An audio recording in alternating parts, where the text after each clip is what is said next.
And so then we have a FAQ on our website where we have about 100 where we give answers. We're going to do the simple, hopefully somewhat fun stuff in here, but we will also, there's more technical stuff at the end too, because they ask questions about hard topics. So I called it Fascinating Facts here. The subtitle is Puzzling Problems. I figured you'd be more likely to come if it said Fascinating Facts than Puzzling Problems. So I just left that part out. And so we'll be taking kind of the categories people of the Bible, places of the Bible, things of the Bible, and we'll try to do separate things. Does it bother you if I walk back and forth? That's okay. I'll try to stay in the middle. The remote isn't up here, so I have to use the button. In the book, if you have the book, I'm not going to talk about Bible translation, but our whole philosophy of Bible translation is kind of outlined in the book, pages 3 to 9, if you want to read those. If you like to read, you see wartburgproject.org, free library there. Easy stuff, hard stuff, anything you want. About 100 facts, frequently asked questions. That's kind of what we're doing. Most of these are kind of like facts. And so that's something else you can look at. We're going to do some people in the Bible today. And basically, the hard decision we have here, should we talk a little bit about a lot of things, or a lot about a few things? I decided for this purpose, we'll talk a little bit about a lot of things. Because when we do the PowerPoints, you'll see there's numbers up in the corner there. If you have the book and you want more detail, you can check there. And so our first question is going to be, how tall is Goliath? And one of the first main principles you understand when you're working on translation, every question you receive that you're going to answer, it turns out to be more complicated than you thought, and not nearly as simple as you were hoping. So how tall was Goliath? You think, well, that's pretty easy. The Bible says he was 6 cubits in a span. All the handbooks say a cubit is 18 inches. So all you got to do is multiply 6.5 times 18, and you come up with 9 something.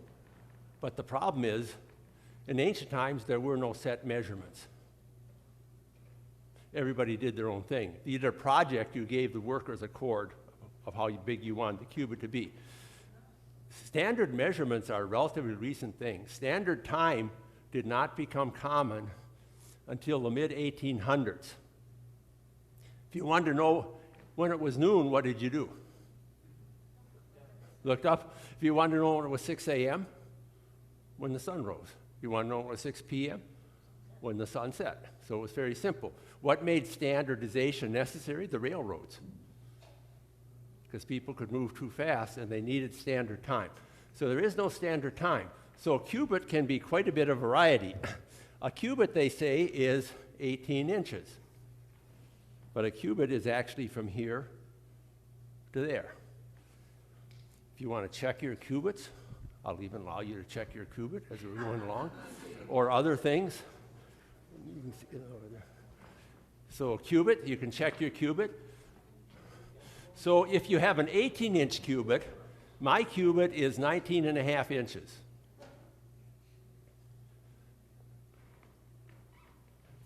A 15-inch cubit would be almost 20 inches, would be much shorter. See, almost 20 inches shorter. So you'd reduce Goliath's height by 20 inches. Now the question comes, how was Goliath measured? Well, maybe the Philistine PR guy had put out a flyer, come and see our 9'6" guy crush Israel's champion. Or, what's the other big possibility? When Goliath hit the deck, some Israelite ran up and measured him. And so they could do cubits. The easy way to do a cubit wouldn't be like this. This is a half cubit. So you go like this, and you keep leapfrogging until you got enough cubits. What was the practical problem? What happened to Goliath after David killed him? His head went off. Is what? His head It didn't fall off. Okay, it fell off. So that would be a problem. I can imagine there was a young Israelite soldier out there trying to measure Goliath, and David's up there. Yeah, give me a break, kid. I'm trying to take a measurement here. Hold up. And he's trying to measure Goliath. Well, he can't. What did David do with Goliath's head? He sent it to Jerusalem. Oh, you knew already. Okay. He took it to Saul to show him that it was dead. But I think more than that. He sent it. That's a good answer, though. He sent it to Jerusalem. Bethlehem, where David lived, was just a little town, like sending it to Oconomowoc or something. He wanted to send it to Milwaukee or Madison. So he sent it to Jerusalem. Why? I think he was telling the Jebusites, you're next. They were pretty happy to have the Philistines gone, but David lived 5 miles from there. It really irritated him that Israel didn't have Jerusalem. So I think he was telling them, you're next. So a simple thing like this, and there's further complications, turns out to be not as easy as we might think. So what are some body parts used to measure things? You know, one, a cubit. The other one is this a yardstick? What's that? That's the yard. That's the yard. This is the fathom. Palm or hand breadth, the span, which conveniently you can try that too. See if your span is half your cubit. Your span should be about half your cubit. So the span will be half your cubit.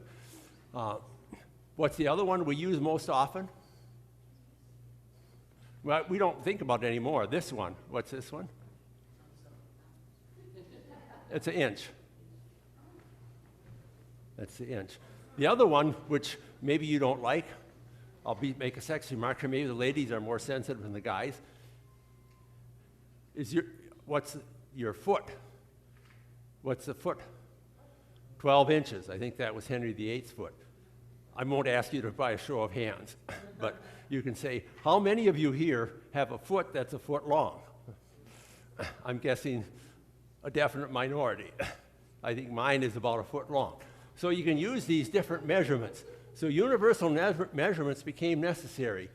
The railroad needed standard time. Another one is, does anybody know what the hand measures? Horses. So one farmer writes to the other one, says, I got a horse that's 10 hands high or 15 hands high. The other guy comes and he measures it. You liar, that's not 10 hands high. Because they had different size hands. So now they've standardized hands. So one thing to remember in the Bible, all the measurements are approximations. If you're building a house, you're doing it yourself probably, so you got a cord. So you either make a rope, like a 5-cubit rope, or a 5-cubit stick, and all the workmen on a project like the temple, they have to have the right thing. Why doesn't it matter if you all have the same measurement? What's the only thing that matters? Huh? Honesty, how would that be reflected? That you've got to use the same cubit when you're selling stuff as when you're buying stuff. I must have been pretty young. My mom died when I was 10. I remember going, and she would buy material for sewing, and they'd have all these big bolts of material and the thing.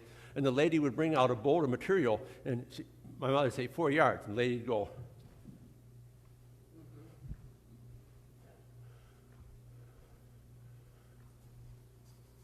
4 yards. And so the only thing important is that you sell with the same standard as you buy. When we're buying stuff, we use my cubit. When we're selling stuff, we use Irene's cubit. But we've been caught on that already, so we can't really do that anymore. There are different cubits. This is a yardstick. It's a 48-inch yardstick. It actually doesn't say yardstick on it. It says Thrifty Max Ace Hardware. And so there were big cubits, too. There were kings like big. Like Henry VIII used himself as all the standards. So measurements are never exact. They give you approximation. So when you use your standard cubit converter online, you just plug in the numbers, and it will tell you this was 313 feet, 0.6678910. That's nonsense, isn't it? The computer will turn those out, but we don't even know what the cubit is exactly. So when you're trying to use decimal points, you could always round them off or something, so they make sense. So that's just the issue of measurements, and it runs throughout the Bible. So the world was arranged very differently. The French Revolution kind of started popularizing measurements with the metric system. So the late 1700s. They always say Napoleon was so short. They made fun of him, you know, the little short guy. He actually wasn't short because his measurements were in French inches, not British inches. So he was 5'6", which was normal size. British cartoons portrayed him little, which probably maybe was a political truth, but not a physical truth. So his measurements are a funny thing in the Bible. And you can read more about them. You see pages 130 to 137. If you want to read more about measurements, that's something you can read. It's a little bit beyond our purpose here. I mean, you can give me a 10 o'clock, or give me a 9:45 and a 10 o'clock. All right? The Philistines. Who were the Philistines? Well, I have a book on the Philistines, my dissertation, which is about this big and about this big and about 500 pages. It's good for teachers to have a book like that. Why? Because if your students are being bad, I never had any bad students, of course. At Shoreland, certainly, I never had any bad students.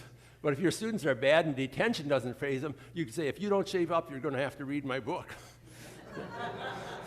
That shapes them up pretty fast and gets them a thrill. So all we're going to do to talk about today is just, again, how names are confusing. Why is that? Adam were named animals, but God didn't put any names on the world.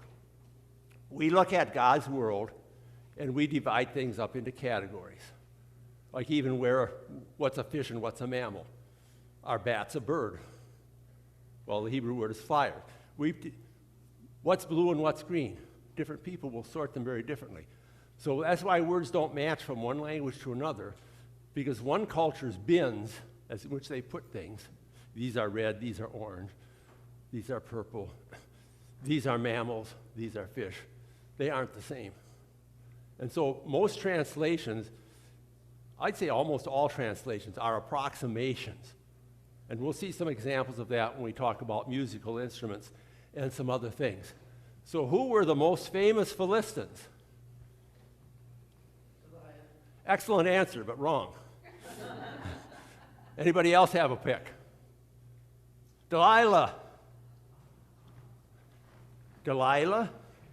and Goliath. It's right, but it's wrong. Here's a Philistine. In Egypt, they discovered there was a people called the PLST. There were no vowels. They said that's got to be the Philistines. So there's lots of pictures of the Philistines in Egypt. There's a temple called Medinat Habu. I was able to visit there. My guide arranged a taxi driver for me. Irene and Paul went to the pool and took a siesta. And so you're able to get pictures. All of our good pictures of people at this time, of brewing beer, making mud bricks, they're almost all in Egypt in the tombs where they're protected from the weather. So if you want to see how did they brew, you've got models that they made to go along with the king. So there's lots of pictures there. And these are the PLST. They were during the time of the judges. Here you see their Egyptian prisoners of war. This is the temple at Medinat Habu. They probably came from out in the Mediterranean. They were kind of like pirate crews, I'd say, almost, or like the Vikings, kind of a motley crew. Sometimes they were on Egypt's side. Sometimes they were on the Hittite side. They probably switched depending on the paychecks. So they switched from side to side. So you've got these PLST, and notice their headdress here. It'll be important later on. Most people will say Goliath. Goliath is by far the most famous. Why did I mark it wrong? Because the Philistines were like the British. There were different layers. If you're talking about Philistines at the time of Abraham, it's a completely different thing than the Philistines at the time of Saul. because the Aegean, the Mediterranean, the Greek layer hadn't come yet.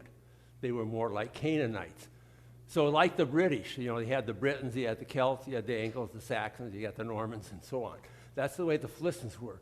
Goliath seems to be a member of a group of giants called the Anakim, or more often the Rephaim, where David and his men used to fight the giants. It's called in Hebrew, Emek Rephaim, the Valley of the Giants. So they were kind of like in Africa, the Watusi are pretty tall, at least they used to be pretty tall. If you see 2 Samuel 21, you find that Goliath was not the only guy of this race who were now Philistines. It would be like the Celts in Britain or something. He was not the only guy of this race. There were other guys.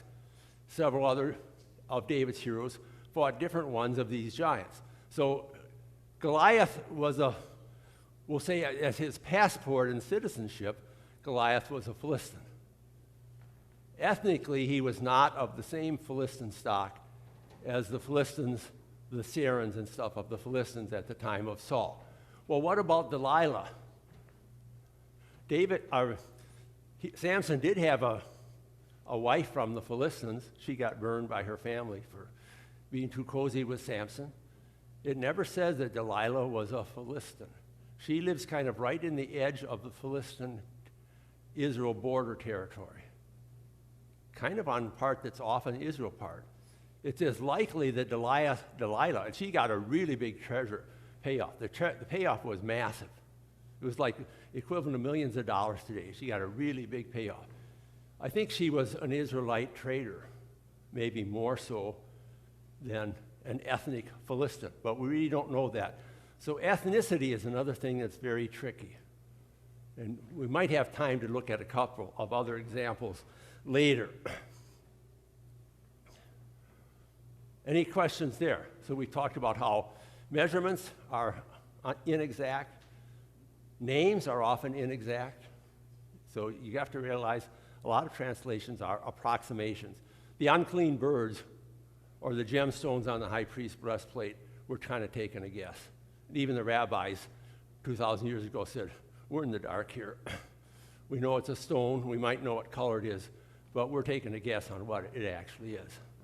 So did David have red hair? This was an example of a question we got, because our translation said David had red hair. And somebody said, well, where in the world do you get that? Jews are dark-skinned, and they have black hair. Well, again, that's wrong. Jews can be anything in the spectrum, especially today, but even then, there was very much racial mixture going on there. The Hebrew word said David was Adomi, reddish. And that makes him different than his brothers. And when some people looked at David, that was one of the first things they noticed. He's rusty, he's red. The Bibles often say ruddy. Well, that's a nice translation because nobody knows exactly what ruddy means. And red hair and a reddish complexion quite often go together, but not necessarily. So there were red-headed people in the ancient Near East, but red would have been a striking case. A tomb in Jerusalem from about Jesus' time had a skeleton that still had some hair left, and it was described as reddish.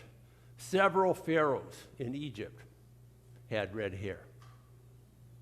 And sometimes the red is only on top because they were dyeing it red, and it's white at the bottom, but they understood they dyed their hair the same color their original hair had been. So if you got a dead pharaoh with gray hair down here and red hair up here, he probably was red when he was young. So David may have been red. Some other famous people that supposedly were red were Adam and Eve. Nothing in the Bible said that, but their word Adam is the same root as red. Helen of Troy supposedly was red. Alexander the Great was red. Often people that were rather dynamic were the people that the legend said were red, so we don't know. So did David have red hair? The answer is yes, no, maybe, we don't know. If you study this now, when we get the question, if you study this for about 10 hours, what will the answer be? Yes, no, maybe. We don't know for sure. But we stayed with red, so it's an interesting tradition. It again shows the problem of terms going from language to language. since that topic of red hair came up, I thought I'd digress a little bit and talk about skin color and hair color in the ancient Near East. A lot of people will say, well, Simon of Cyrene was from Africa, North Africa, so he must have been black. No, he was Jewish, very likely. I think the Ethiopian eunuch, it does apply, it seemed that he wasn't an ethnic Ethiopian, which would be black. People say, well, the pharaohs were black because they were African. No, they weren't. There were black pharaohs who came in and took over. What kind of pharaoh was Cleopatra? She was white. She was Greek, at least tan. So Cleopatra was not a native Egyptian. She was the pharaoh of Egypt, but she was Greek. She tried her best to be a real Egyptian. So in the Egyptian things, generally there's 4 main skin types. The one on this side is, I'll go to the next one. The Libyan, North Africans today, there's black people there, but they were light-skinned. The Berbers are fairly light. They're generally considered Caucasian. The Cushites, that's the country that's Sudan today. They were black, quite dark black. So when there's a Bible, somebody named Cushi, and there were Cushites, mercenaries and stuff in Israel. Somebody in the Bible's name is Cushi. It may be that he was black, or it may be just, people weren't always very sensitive about the nicknames they give to other people. He may have just been a dark-skinned person, and they called him Cushi. That's the way it was. The Canaanites, that's the most interesting to us. The Shashu, they're called. Those are the closest ones to the Israelites. They're from what was still Canaan then. It wasn't Israel yet. They were light-skinned. Notice the Egyptians. The Egyptians portray themselves as a little bit darker brown. So the Egyptians are between the Canaanites, who are white, and the Libyans, and the Cushites, who are black. And of course, there's every possible kind of mixture that they have. Again, this comes from Egyptian tomb paintings. You have to use this a little bit with caution, because the people that made the drawings of the tombs, they of course enhanced them somewhat. So are they really accurate or not? It seems that they are pretty accurate. These ones are the most interesting. These are people coming from Canaan with a donkey caravan. It's at a tomb called Bnei Hassan, and they're coming to Egypt. You see the Egyptians are checking them in at the border. They're bringing antelopes, probably not for lunch, but probably because Pharaoh likes to have them in his botanical gardens and that, so they're selling them antelopes. So you've got the Egyptians, and the rest of these are all Canaanites. How did Joseph's brothers look? Did they look a lot like Canaanites? Ethnically, they were about the same. If you saw a Jebusite, a Perizzite, a Girgashite, a bunch of people on the street corner talking, Jebusite, Girgashite, could you do it by their skin color, their hair color? Could you do it by their accent? Maybe they spoke the same language. Peter, they spotted him as a Galilean right off the bat, didn't they? No way, you're a Galilean. Don't try to fool us. So could you tell the difference? Again, the answer is we don't know. Yeah, we don't know. There might be some indications. So this is the closest you're going to get to a picture of Joseph's brothers.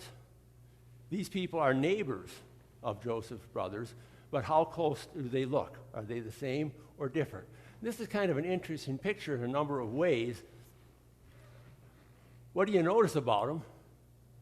Not quite as much in this picture, but of ancient people, what were their favorite colors? Red, white, and blue. Red, white, and blue, right? Because if you go to an Egyptian temple and you can see a little paint up on the ceiling, it's usually red, white, or blue. So red, white, and blue. Their dress is kind of interesting. The women have longer tunics. The men, the more they're working, the shorter they are, so they're a little longer.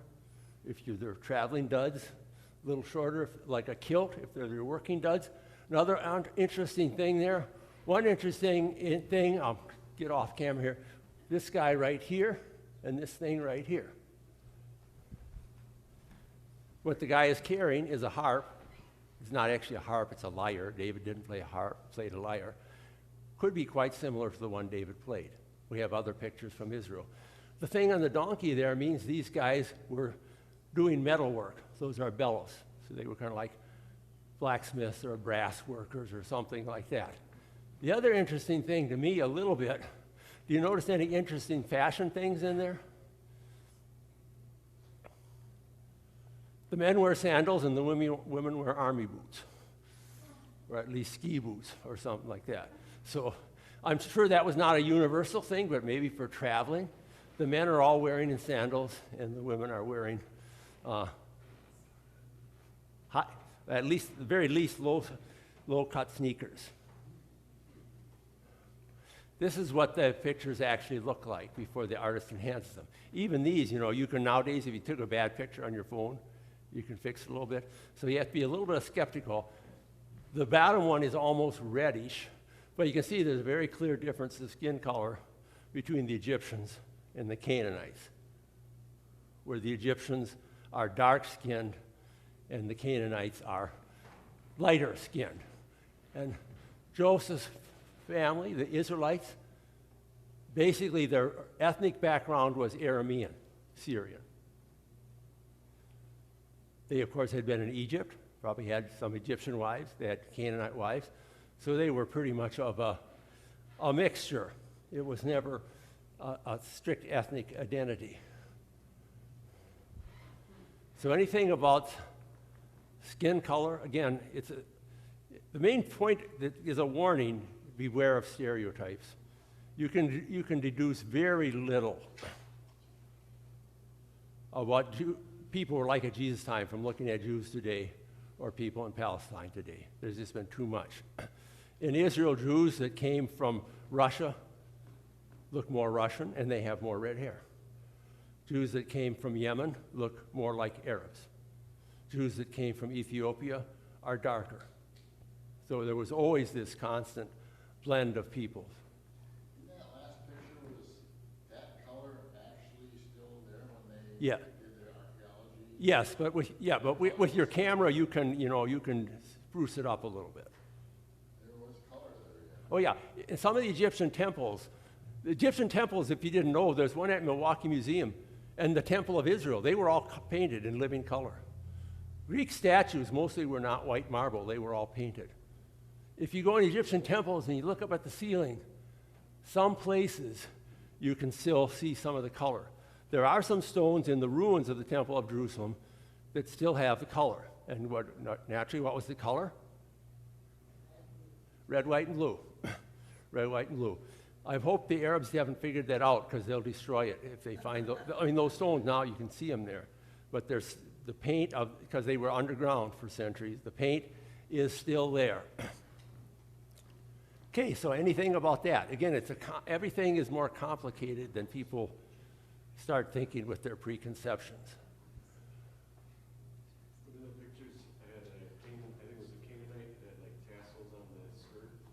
Is that something that would have carried over into like Jesus' time with the tassels on the robes? I think it's probably different. It's probably different kind of tassels. He asked if the tassels they were wearing were related to the tassels the Jews wear. I said it's not impossible, but it could have been that the Jews took it because it was already an existing cultural thing, and they gave it their own meaning. But again, you can't say for sure. Okay, then the wise men is an English translation. The word is magi, or magoi is a little bit closer.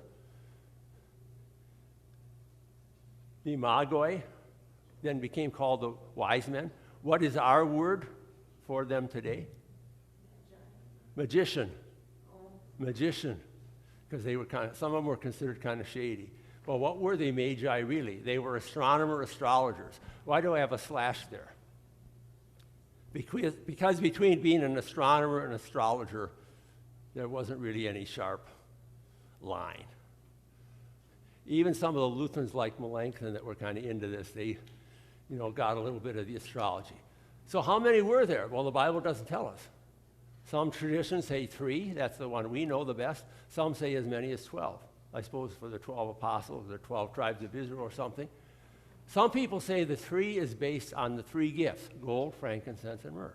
3 gifts, 3 magi. That may be correct, but there's not a lot nicer legend, but I think it's somewhat unlikely.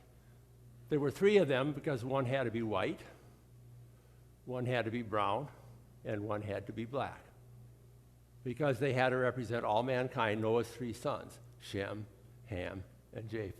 So in many medieval pictures, you see them presented as sometimes two kind of brownish ones and one black one, sometimes quite white, brown, and black. How did they become kings? That's very popular, especially in the Hispanic tradition. 3 kings. They became kings from the Psalms. Psalm 72 says, kings will come. Isaiah 60 says, kings will come. And so people took the 2 accounts and blended them together. So the Magi, whatever you want to call them, it's highly unlikely that they were kings. How many and from where? The black one is usually called either Casper or Gaspar. Again, there's not uniformity on the traditional names for the wise men. You see in the middle, too, you have pretty good skin color. So when you're in a medieval, Middle Ages museum sometime and you're looking for pictures and you see some of the Magi, take a look at what color are the wise men, because it might be interesting and significant. If you follow the tradition of 3, where did they come from? Kings will come from Sheba, which is Semitic, Seba, which is African, and Persia. The Iranians today are not Arabs, they're Indo-Europeans. So from Persia. I think they probably all came from Babylon, Persia. But if this map is correct, then you have 1 Indo-European, 1 African, 1 Middle Easterner. Probably not true, but it's actually a nicer tradition than the other one, isn't it? There's some nice traditions. In Jerusalem, in the Holy Sepulchre, right below Calvary, there's a place called the Chapel of Adam. And they believe that Adam was buried there. I don't think that's true. But again, when you're looking at art in a museum, at the crucifixion, look at the picture and you'll see blood running down from Christ. And it's running down onto a skull. You think, oh, it's a skull. That's just a skull. No, that's supposed to be Adam's skull. In other words, I think it's not a true tradition, but it's a really nice one, isn't it? That when Christ's blood died of the second Adam, his blood ran down on the resting place of Adam. So sometimes traditions, even if they're not quite technically correct, they sometimes show a nice message. They are at least thinking of good messages. Okay, anything there? I think I'll take a drink here. I'm a little bit dry. Anything there?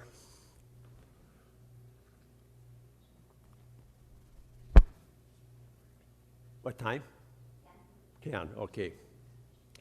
We'll kind of try to finish most of the people, but we're not bound to a tight schedule here. We want to quit at 1:15, so 10, give me a 10 after. What about their star?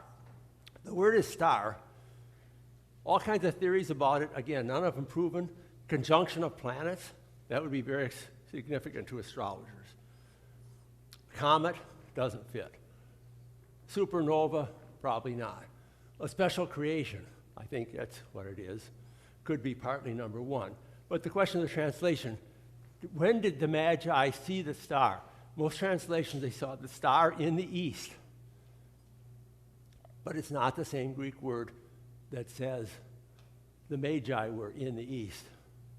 It really means in its rising. That's what the word east means. The word east means rising. So they saw the star in its rising. That's what would be significant to astronomers. When does it appear? In the east, where else are they going to see it? They live in the east, they're going to see it in the east. Where do stars rise? They all rise in the east. So it must be, they saw it when it rose. It may even have, like Venus, it may have disappeared and come back. I think it has to be, it could be partly natural, but I think it has to be supernatural. It doesn't really work otherwise. Okay, anything there? Another very useful thing in Bible study is to know the approximate mileage. We'll talk about places and how to find lost places. We'll talk about that next week. Did Elijah run a marathon? All the text tells us is that Elijah was way over here on Mount Carmel. He dispatched the priest Baal. Ahab was going to Jezreel, which is over here. That doesn't mean much unless you look at the geography and figure out the miles. Elijah was an old guy on foot. Ahab had a chariot. They were going in a driving rainstorm. Elijah beat Ahab, and he's over there. Been waiting for you, Ahab. What's holding you up here? Get some new horses or something. And so when you realize that that was probably about 17 or 18 miles, it's a little more significant than if it's, 2 miles or something like that. So no, I don't think Elijah ran a marathon, but probably a half marathon. And so to know the distances and stuff that's going on helps you a lot in Bible stories. Were there aliens in the Bible? This started because we had used the term resident alien frequently. And people said, that's terrible. People will think it's E.T. So you can't use aliens. Then people said, well, aliens is not a good word, politically incorrect.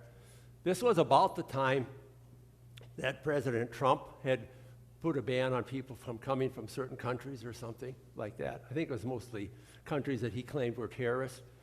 So we looked it up in the official documents that President Trump had used. The term resident aliens was in those documents more than 300 times. So resident alien is exactly the correct legal term now. I don't know for how long. What's a resident alien? It's like somebody that's in the United States that has permission to be there and work, but they're not citizens. Abraham was never going to be accepted, even though it was his land. He was never going to be accepted by the Canaanites as one of them. He was always going to be considered an alien. So there were resident aliens, and sometimes the distinction is important because people who are just there, sojourning there, they aren't necessarily resident aliens. They don't necessarily have permission. So some passages it's important that you translate which ones are what we would call citizens, which ones are there, and nobody's kicking them out, but they're not legally recognized, and ones who have permission to be there. The religious rules for resident aliens were also different. If they became circumcised and became Israelites, then they could participate fully in the religious things. So were there aliens in the Bible? Yes, 3 kinds. Not that extraterrestrial kind. What are the 2 kinds of extraterrestrials in the Bible?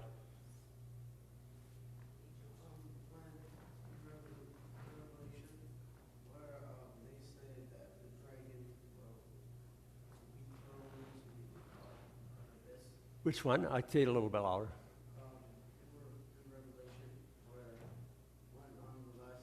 Oh yeah, in the last day, but I mean right now. Or in Bible times. Angels and demons. And some people think that the Bible, when it says there were angels and demons, they said, well, that was really extraterrestrials, ETs, nasty ETs, and nice ETs, and nobody knew the difference. So yes, there were 3 kinds of aliens. Resident aliens who were people, angels, and demons.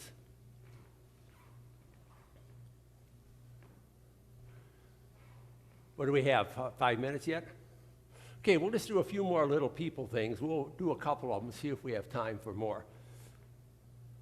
Somebody said, well, you shouldn't call John the Baptist the Baptist. He obviously was a Lutheran. So you should call him John the Lutheran would be more accurate. We thought, well, it was probably theologically correct, but not linguistically correct. So we thought, well, we can't quite do that.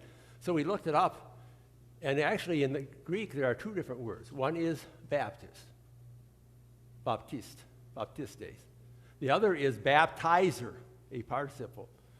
So the New Testament is called 2 different things, and we try to follow that. If the Greek calls him John the Baptizer, we call him John the Baptizer. If it calls him John the Baptist, we call him John the Baptist. So yes, John was a Baptist, but he wasn't Southern Baptist or American Baptist. He was actually Lutheran Baptist, but we can't really put that in there. I won't talk about Jesus Christ, you know that, but a lot of people don't understand that Jesus is his name, like John Smith. Jesus is John. Christ is Smith.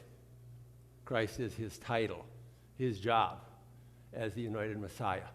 So you could translate Jesus the Messiah or Jesus the Christ. So one is his personal name. And his personal name is the same as whose name?